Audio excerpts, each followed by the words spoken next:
ए जी हमारे भाई ने सुना पे नहीं ले तो काटे कोई नहीं सरवार से पे नहीं ले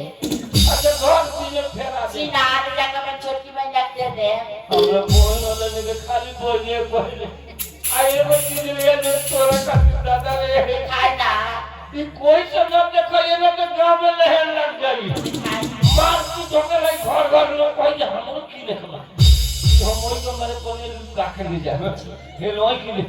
कोई के आफे धोती झोला आई बात बात रखना सब दिन याद बा ए जी ये हां इधर हम सोती ले लनी हां छोरा नहीं ओए बड़ा खराब मेहरान में छोरा में सोती ना ए जी ए में देखी ना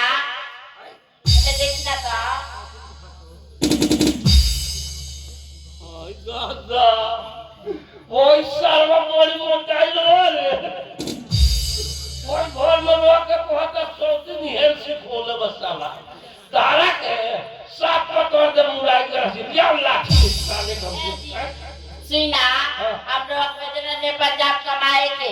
3 गुलाई के बार से खाए सब किया था और वहां जाके सब दिन गया था इतना सब दिन काम नहीं करो तो सुना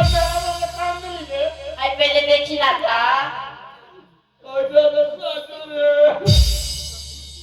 केवल मारपीट होई घर में काजे ने होई सब कौन होई नहीं बे आ हो कौन केहू ना हो हां